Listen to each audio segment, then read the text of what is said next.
So today we're finally gonna fix this atrocity. We're gonna pull its wheel off and expose the whole area and really see where we've gotta make some cuts. But ultimately, we're gonna get rid of this whole nasty patch someone put in here. This area with this flange is actually supposed to line up down here with this curve matching with this curve. So a lot of things kind of gotta get readjusted and moved around, but this is finally gonna get fixed. So let's go ahead and get started.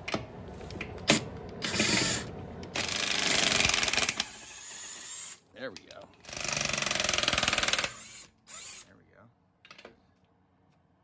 Of course, Snap-on is dead. I've been away for the last 2.5 weeks and it's been like 15 degrees in here, so I think the cold temperatures have effectively killed all the batteries in here. I just let the battery calm down for a second. Got just enough out of it to get this wheel off. There it is. Alrighty. Alrighty, that looks fabulous. Beautiful patchwork. Totally being sarcastic right now if you couldn't tell. We're gonna have to work around this, and it's gonna be a pain in the butt, but we're gonna do it.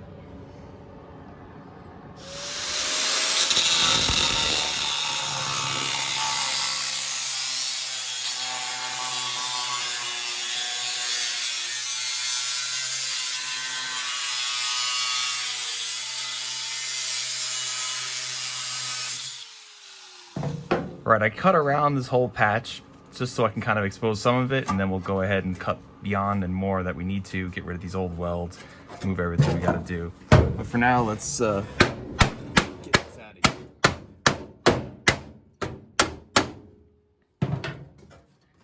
Oh man, that's so ugly. Look at how many layers of metal they have wedged in there too. 1, 2, 3 different layers of patching.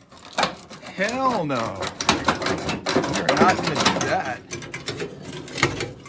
You know, I have stared at this piece, this ugly part of the car for years since I bought this thing. It's been over 4 years now, and sometimes you just stare at it so long and you wonder, how am I gonna fix this? Like, what am I gonna do to get around this? And I was doing that for like 20 minutes this morning, and then sometimes you realize you just gotta cut it. Just cut somewhere, start removing things someplace, and then all of a sudden, kind of starts to make sense.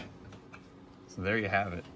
Just get rid of all these different layers of other patches that were in here so we can expose the original flange to this trunk floor, get rid of the rest of this stuff that's up here, so we'll probably cut a little bit higher, get this piece that we need over here off, and then we can really just start cleaning it up and bend us up a corresponding piece that patches in right here, and that's that.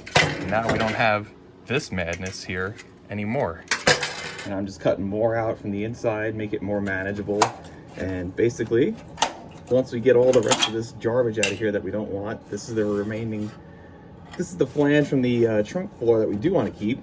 But this piece here that's sitting on top of it will come off. We'll get rid of this. Come up a little bit higher to capture all those booger welds sitting up top here. We get ourselves a piece of chipboard, lay it over here, trace out a little template for a patch, and then we'll just bend something up nice, weld it in, and it'll be done.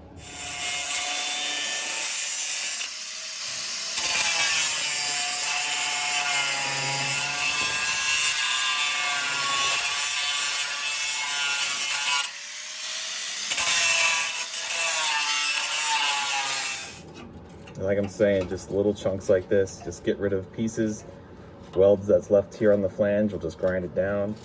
Just go small little bites, keep it manageable. You don't have to take everything apart in one big piece. That's one trick to taking apart old rusty cars I've really learned.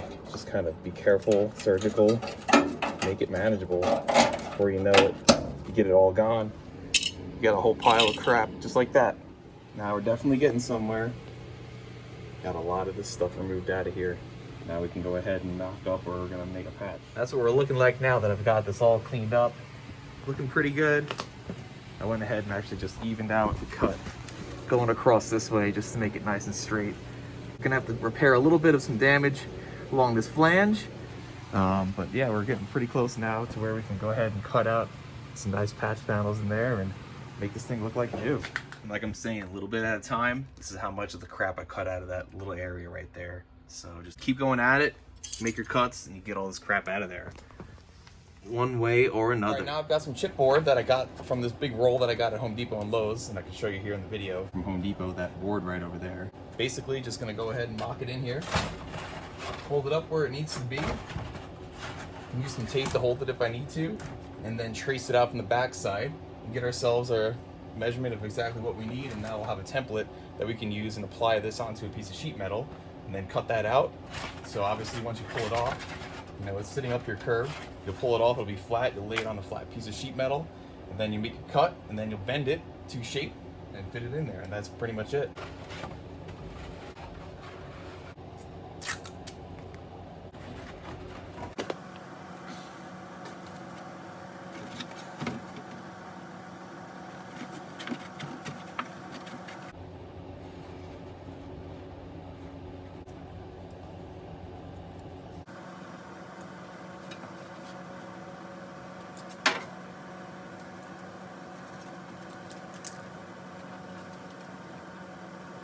Hanging a little bit loose just because the tape is falling off the rust, but you can basically see that's what we got right there.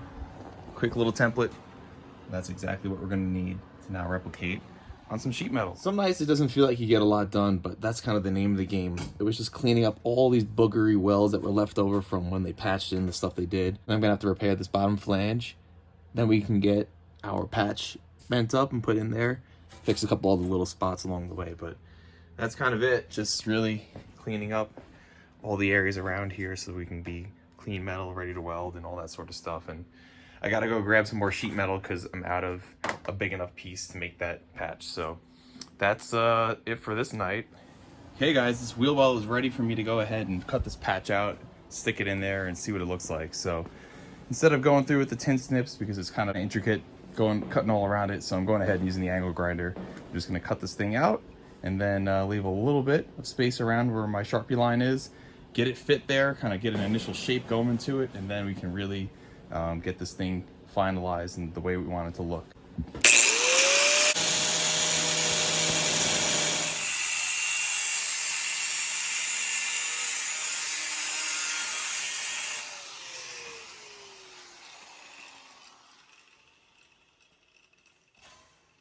There we have it. There is our patch. So now, let's go ahead and get this thing mocked into there and see how it fits. All right, let's fit this thing in here. Obviously, it's not going to fit in as easy as the chipboard because the chipboard is pretty malleable and flexible. So we're going to have to kind of carefully start bending this thing, because once we start bending it in one spot, let's say I just started, you know, pushing it against this curve right here, you're going to put the curve in the wrong spot. So be a little strategic in a way about it. Probably want to line up one of the ends. Maybe we'll take this end and line it up where it meets here on the inside of the wheel well, and then push it in and kind of get the shape into it. We'll use the wheel well itself to get the curve we need into it. Something like that. If I can get it here into the spot.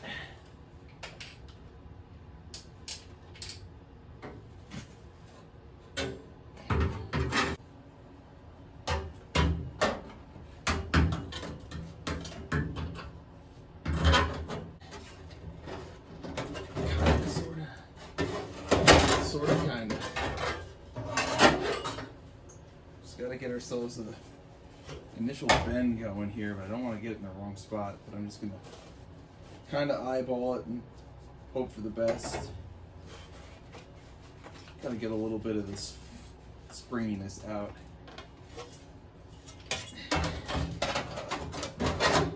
There we go.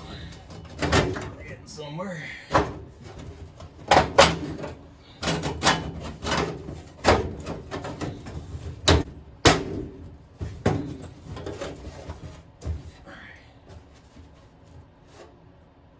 Looks like we're pretty close.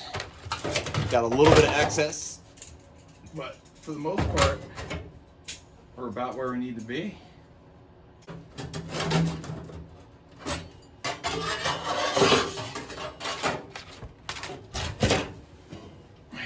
Do a little trimming as we go.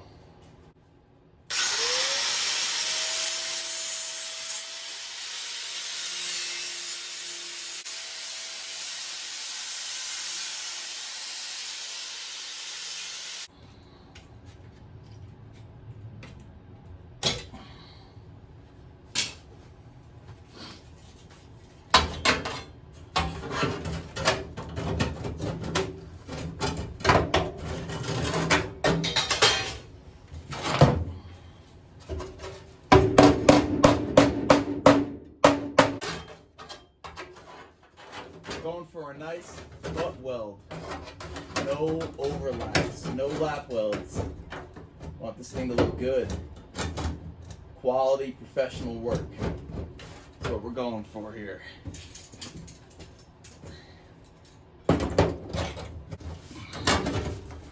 There we go. Oh yeah. It's looking pretty good.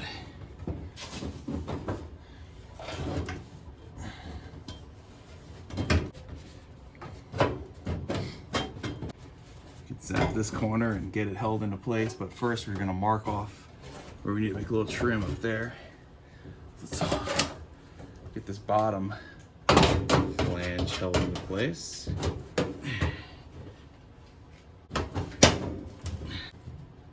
Cool.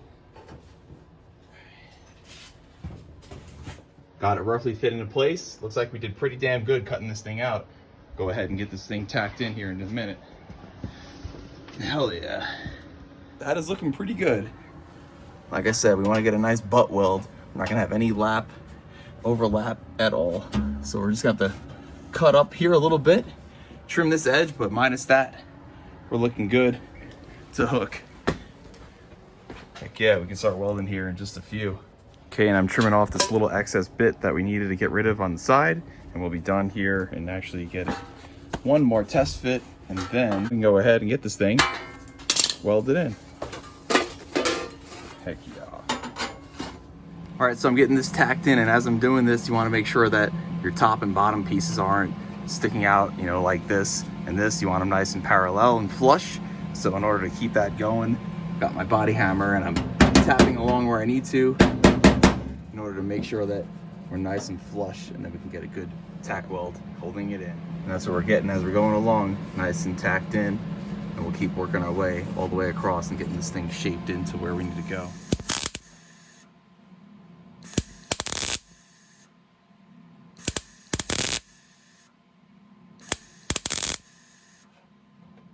All right, and we're getting there. We're stitching along these welds in this gap here, and it's looking pretty good so far. Pretty happy with how it's turning out. We're gonna have to trim around the bottom, which is fine. We'll keep drilling holes for spot welds along the way. Got the weld through primer there as well, and heck yeah. And that's what it's looking like so far. Pretty good. I have to do a little hammer and dolly work in this area, kind of where this corner met, because it's a little high. But overall, it's not too bad at all. Just gonna finish stitching all the way around and getting this thing welded in, but I'm pretty happy. We're gonna have to recreate this flange here from this side that's missing and go along this way here, kind of mirroring that shape right there to look like this right here. But that won't be too hard to do, and we'll get that welded in there. It'll look great. But yeah, that's what it's looking like right now. Pretty happy with it.